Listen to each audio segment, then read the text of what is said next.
네, 이제 오늘은 그간 기술적인 부분들을 많이 다뤘는데, 이제 이 시간에는 이 니카라과 운하가 건설되지 않는 게 이제 왜 국내 조선사들에게 좋은 건지 이제 그 이유에 대해서 살펴보겠습니다. 결론적으로 말해서 LNG 운반선을 수주하는 한국의 입장은 이 니카라과 운하가 공사가 지연이 되어야 이제 LNG 운반선이 더 먼 길을 돌아서 오게 되고, 그래서 이제 같은 양의 LNG를 운반하는데 더 많은 LNG 운반선이 필요한 만큼 이 운하 건설이 딜레이 되는 게 좋다라는 게 주 골자입니다. 그래서 이제 그 이유를 천천히 한번 살펴보겠습니다. 본격적으로 이제 니카라과 운하 이슈를 살펴보기 전에 먼저 라이벌 격이라고 할 수 있는 이 파나마 운하가 등장하게 된 배경을 좀 살펴보면, 이 역사적으로 볼 때 바다를 지배하는 자가 세계를 지배하고, 또 이제 세계 무역을 지배하는 자가 이제 세계 부를 지배하며 마침내 세계 그 자체를 이제 지배한다라는 말이 있죠. 실제로 이제 이러한 문장과 일치하게 이제 그동안 미국은 이 해양 패권을 가져오기 위해 엄청난 노력을 기울였지만, 이제 그 가운데서도 약점이 한 가지 있었습니다. 바로 이제 보시는 것처럼 이 본인 국가의 해군 전력이 서쪽으로는 태평양, 그리고 이제 동쪽으로는 이 대서양으로 나누어진다는 것입니다. 이 나누어져 있다는 거는 어느 한 곳에 전력 집중하기가 이제 어렵다는 거죠. 그래서 이제 지난 1898년 미국은 이제 쿠바를 차지하기 위해서 스페인과 전쟁을 하는데, 당시 스페인을 한자로 바꾸면 이 서바나라고 표기를 했기 때문에 이걸 이제 미서전쟁이라고 합니다. 간단히 미서전쟁에 대해서 말씀을 드리면, 이제 이 당시 쿠바는 그 스페인의 식민지였는데, 이제 미국은 이러한 쿠바에 상당한 자본을 투자하고 있었습니다. 그런데 이제 당시 쿠바라는 나라는 이 스페인의 탄압이 너무 심해서 이제 잦은 폭동이 일어나고 있었는데, 한편으로 폭동이 일어난다는 거는 이 물리적인 피해가 이제 발생한다는 말이잖아요. 따라서 이제 이런 이유로 미국은 스페인의 독립운동을 받아들이라고 제안을 했고, 만약에 이제 추후에 쿠바가 독립이 될 때 이 자신들의 시장을 확장하는 효과를 얻고자 했습니다. 하지만 스페인은 쿠바를 독립시켜주기 싫었고, 이제 미국은 독립을 하라고 촉구를 하고 있었던 상황인 것이죠. 그래서 이제 이런 긴장 관계가 지속이 되고 있었는데, 그런데 이제 얼마 안 있어서 미국의 전투함대가 폭발을 하게 되는 사건이 발생을 하게 됩니다.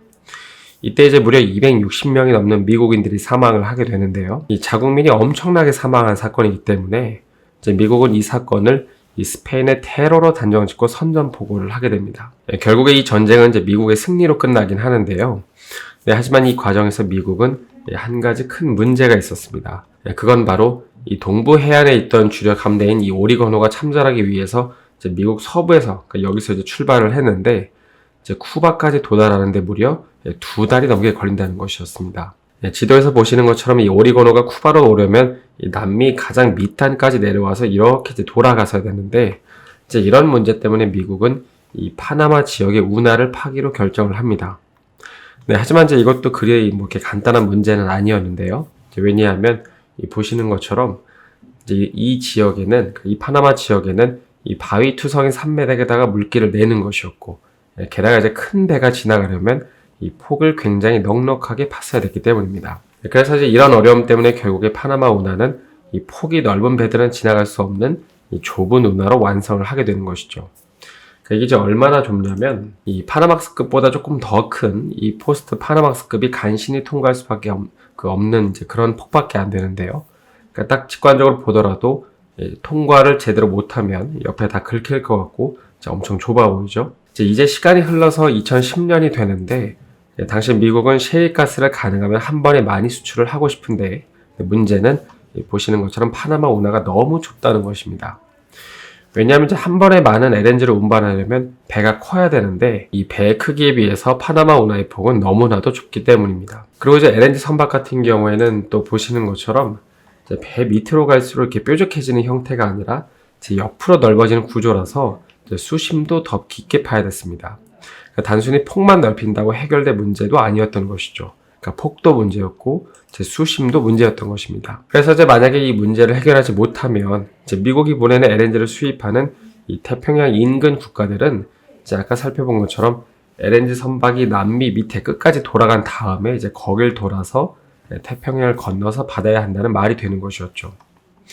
실제로 이제 이런 국가 중에는 일본이 있었는데, 이 원전 폭발 사고 이후 그러니까 천연가스 수입을 늘리고 있었던 일본은 이제 이런 식으로 천연가스를 조달받게 되면 뭐 시간도 시간이지만은 돈도 많이 들기 때문에 이제 파나마 운하 확장을 건의하게 되고, 이 확장 공사에서 이제 가장 많은 비용, 그러니까 한국 돈으로 약 1조 원 정도를 지불을 하면서 이 파나마 운하 확장 공사를 지원을 하게 됩니다. 그러니까 장기적으로 볼 때 이제 득이 될 거라고 판단을 해서 그러니까 이번 기회에 큰 돈을 지원을 해서 이제 확장 공사를 지원하는 것이죠. 물론 이제 70%가 넓어졌음에도 불구하고 이제 그래도 현재 파나마 운하는 이 초대형 LNG 선박이나 이 항공모함 같은 배들은 여전히 통과를 할 수 없긴 합니다. 이제 여기까지가 이제 이 파나마 운하에 대해서 간단하게 좀 살펴본 건데요. 그럼 이제 이런 내용들이 이제 오늘 살펴볼 주제인 이 니카라과 운하 그리고 이제 국내 조선사들이랑 대체 무슨 관련이 있는 걸까요? 지난 2014년 1월에 이 니카라과 정부랑 이 중국, 그러니까 정확히는 이 홍콩계 기업 니카라과 운하 개발 회사는 이 니카라과 운하를 건설하겠다고 발표를 합니다. 그러니까 언뜻 보기에 이제 파나마 운하 같은 경우에는 이제 90km 정도이고 이 니카라과 운하 같은 경우에는 길이가 약 300km라서 상식적으로 이 300km를 이 생으로 뚫는 게 말이 되냐고 할 수 있지만 이게 이제 의외로 현실성이 있었습니다. 왜냐하면 이제 작아서 잘 안 보이실 수도 있는데 여기 지금 이제 운하 중간에 이 니카라과 호수가 있고 이 호수가 이제 동부 해안에서 이제 호수까지 이 폭이 300m 정도인 강도 연결되어 있었기 때문입니다. 그러니까 이제 파나마 운하처럼 아예 생으로 땅을 다 파내는 게 아니라 이제 조금씩만 파내면 운하를 만들 수 있었던 것이죠. 그리고 또 이제 이쪽 지리를 보더라도 이 니카라과 지역은 파나마에 비해서 토양도 비옥하고 국토 대부분이 밀림으로 덮여 있어서 흙만 파내면 되는 그런 사업이었습니다. 뿐만 아니라 또 니카라과 운하는 이 초대형 선박들이 드나들기에도 수심에 문제가 없었고 그리고 무엇보다도 이 길을 통해서 나가면 파나마 운하를 통해서 나가는 것보다 무려 하루 이상 시간을 단축할 수 있었습니다. 그러니까 시간이 단축된다는 거는 운임료도 아낄 수 있다는 거죠. 그럼 이제 중국은 이 사업을 왜 해주겠다고 한 걸까요? 앞서 서론에서 말씀드린 것처럼 이 해상 무역을 지배하는 자가 세계를 지배한다는 논리처럼 이 지역은 북미 셰일가스 운송의 중요한 위치가 될 게 뻔하기 때문에 이걸 가지고 본인들이 주도권을 행사하려고 했기 때문입니다. 그래서 이제 중국과 니카라과 정부 사이의 계약 조건 중에 하나를 보면 중국이 이제 홍콩처럼 100년간 관리하고 운영하겠다는 조건이 그래서 있었던 것이죠.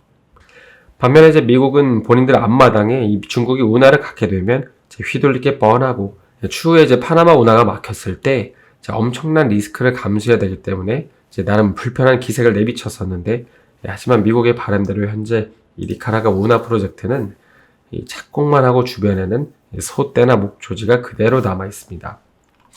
이유가 무엇일까요? 그 이유를 보면 원주민들이 반대를 했다, 환경 문제 때문이다, 이런 여러 가지 이유가 있는데 가장 유력한 이유는 운하 길이가 너무 길기 때문에 관리를 어떻게 할 건지, 그 다음에 회사의 자금난 부족이라는 게 가장 대표적인 정설입니다. 그러다 보니까 현재 니카라과 운하가 건설이 안 되고 있는 게 앞으로 국내 조선사들에게는 계속해서 수혜로 작용할 거라는 얘기가 나오고 있는 건데요. 만약에 이제 니카라과 운하가 건설됐다면 앞으로 미국은 이제 더 큰 배들의 LNG를 씻어서 이 니카라과 운하를 통해서 태평양으로 내보낼 수 있고 시간 역시 단축시킬 수 있기 때문입니다. 그러니까 이 파나마로 갔으면은 한 3번 실어서 보내야 될 걸 이 니카라과로 나가면 2번 만에 보낼 수 있게 되는 거죠.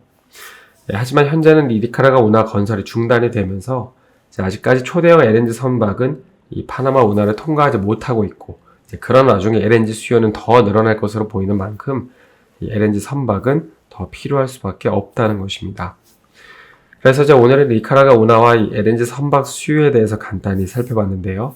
남은 하루도 수고 많이 하시고요. 저는 내일 다시 인사드리겠습니다. 오늘 영상이 도움이 되셨다면 좋아요와 구독 부탁드립니다.